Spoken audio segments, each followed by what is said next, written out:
The Selfish Path to Romance. Download Chapter 1 for free at drkenner.com and at amazon.com. And here's an email. Dear Dr. Kenner, where is my husband coming from? He left me 5 months ago. He said he wanted a divorce, then for us to start dating again, then to remarry. We separated, and since that time he's been very demeaning to me, a lot of put-downs. It's his way or the highway. 27 years of marriage. I am on fixed SSI money, and he makes over $100,000 a year, and he won't pay any of my bills either. Now he's saying he doesn't have any money, and he will not offer any kind of help. Should I stop the divorce? And I don't know how you can do that, but should I stop the divorce and go on and see him, or should I just shut the door completely? Thank you, Margie. My first question, Margie, is, are you happy? You're obviously not happy.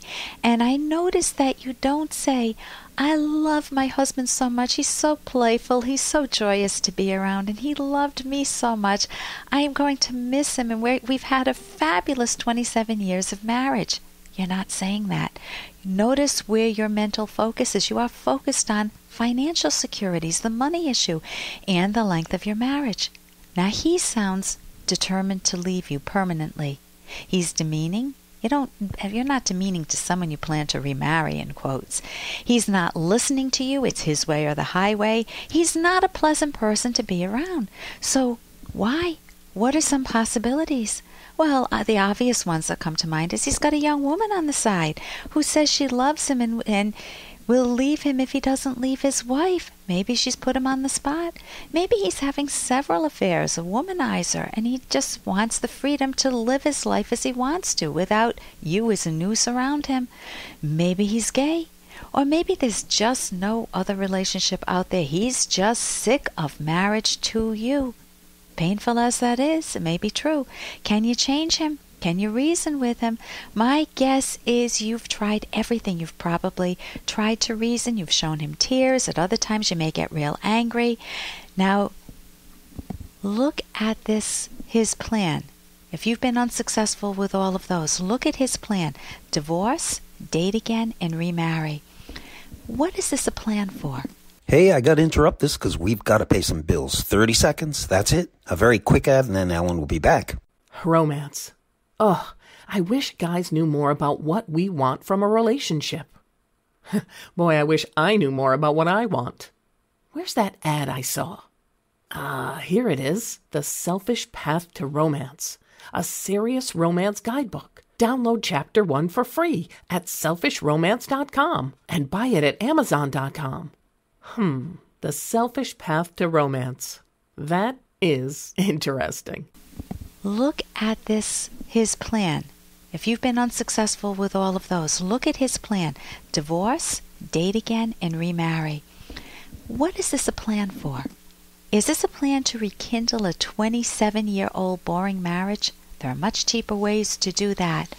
Or is this a plan to disorient you, to confuse you, so that he can proceed with a divorce with less conflict over money? Perhaps he's hoping that you won't fight for a fair settlement because he's promising to date and remarry you again. But once the ties are severed, and he's got this permanent settlement, he may show you the highway. So I think it's possibly and most likely a plan to dupe you, to make a further fool out of you. What can you do? You don't buy into his plan. You recognize the state of your 20-year-old marriage, and you ask yourself, do I love him? Do I love him as he is now? You can't bring him back to where he once was. If there's not the emotional intimacy and connection, then you ask yourself the question, is he holding secrets? I think he is. And then what do? Well, you hire a good lawyer. You do some snooping yourself to try to find out what's going on behind the scenes. Become a detective. Don't just pull the wool over your own eyes. Get into some therapy for yourself. There are inexpensive therapies that may be available. Maybe there's a teaching college near you, or some people may offer some more inexpensive, less expensive ones. You want to be thinking about your own financial security. Any social supports, connect with your friends so you don't feel isolated during this divorce. Connect with your kids if that's an issue.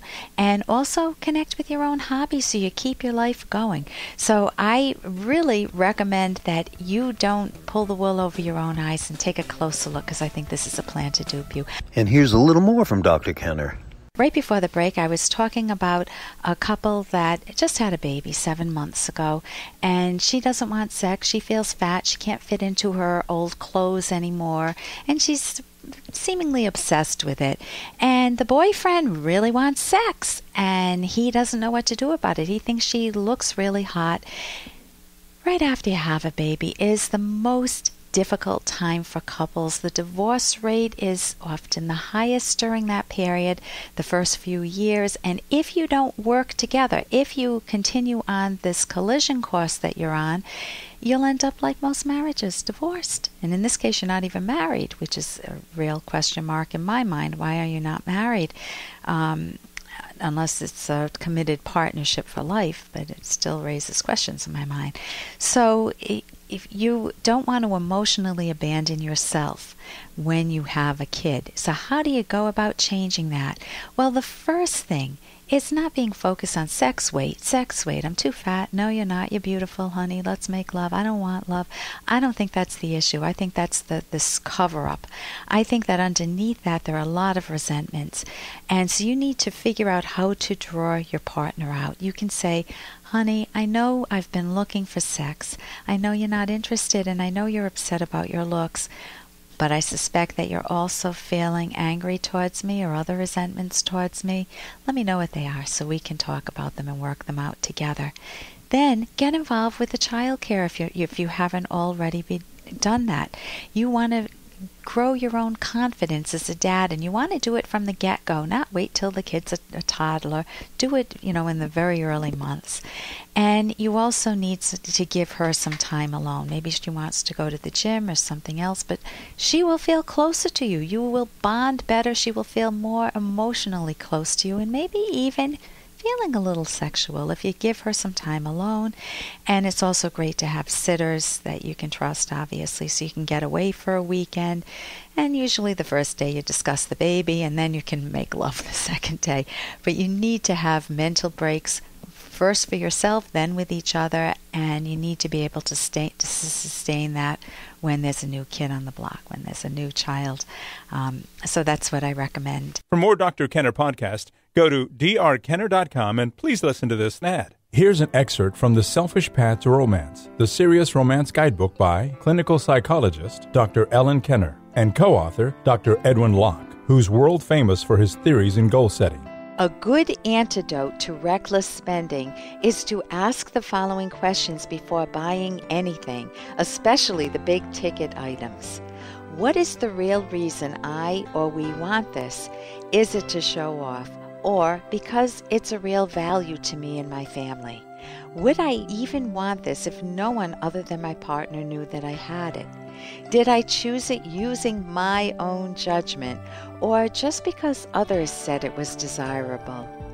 Is this the best possible use for this money? Is there something that would be more valuable to us in the long run, like putting it in investments or savings? You can download Chapter 1 for free by going to drkenner.com and buy it at amazon.com.